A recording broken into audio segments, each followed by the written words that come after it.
What's up, gamers? We're going to be grabbing this 2 block and put it on this singular block that's attached to a rubber band, and I'm going to show you that the force pulling this is different from the force that's going to keep this at rest. As you can see, this stayed in place while this moved out from underneath it. Now, we're going to try it with a way heavier object and show you that it does the same exact thing.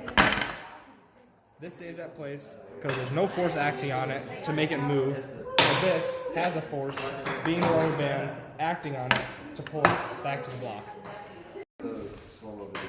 Alright, what's up, gamers? So, we got 2 blocks and then a rubber band that's going to pull the blocks.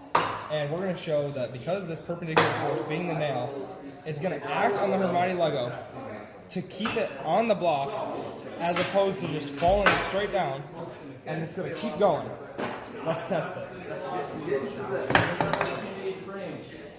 As you can see, it kept moving, and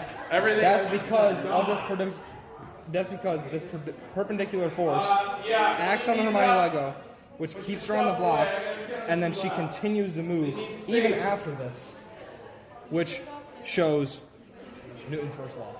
And you take the other. Alright, what's up, nerds? So we found out that the acceleration for the single block is about double the acceleration for the double block, meaning that the more mass you have, the less acceleration you have, and vice versa. We can see that in our data.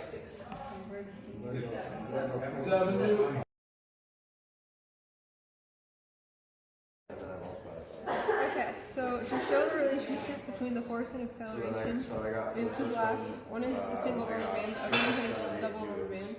So this block with 2 rubber bands is twice the force of this one. We released both of them from 60 centimeters, and we found that this block with the double rubber bands, because it had twice the force, had twice the acceleration.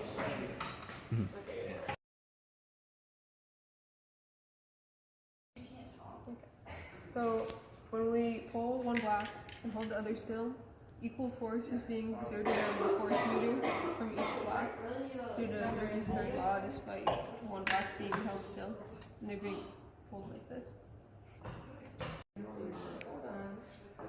Due to Newton's laws, when we pull these blocks apart, we can predict where along this wheel they will meet. Due to his first law, even though the blocks are connected right now, they remain at rest until they get pulled apart, and then an advantage force will be acting upon them, causing them to move.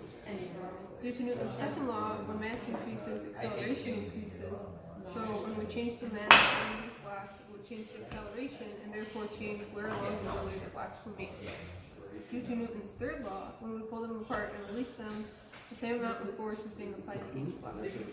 For our first trial, the masses of both the blocks are the same. So if we release one from the 90 centimeter mark and the other from the 10 centimeter mark, we predict that they will both move 40 centimeters and meet at the 50 centimeter mark.